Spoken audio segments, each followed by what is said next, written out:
Spend Sunday with me as a childcare center owner. My first stop was Menards because I needed to pick up some of the supplies for my office. When I got to the center, I was unloading everything. I am the person where I decide that I'm going to do these projects, even though I don't always know what I'm doing. I get the supplies that I think will work, and then I just kind of go for it. I definitely like learning hands-on. I started off right away by starting to spackle, and apparently I had a lot of holes in the wall. Or I also just really love spackle because I know that a good chunk of these were literally just push pin holes, but I was having a good time.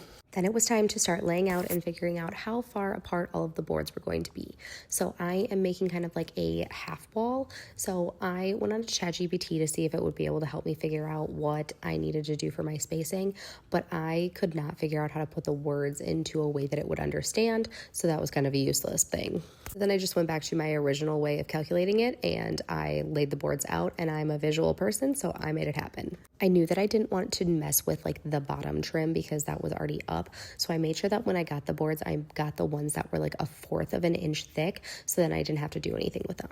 I went ahead and I got the little like brad nailer or staple gun. I don't really know what that thing is technically called, but it has some power behind it.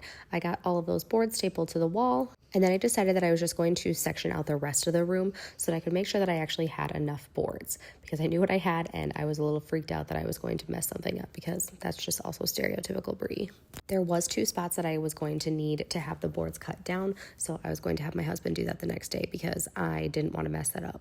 I wasn't super confident with the tape that I did yesterday on the windows, and I knew that I was going to be spraying, so I went ahead and I retaped all of the edges. And then it was time to make my office look like it was an episode of Dexter. So I started going through and taping all of the plastic so that I could make sure that only the top half of the office was going to get paint on it. Once this was all done, I got ready to start spraying and realized I didn't have an extension cord. So I figured that was my sign to go home and do this all tomorrow.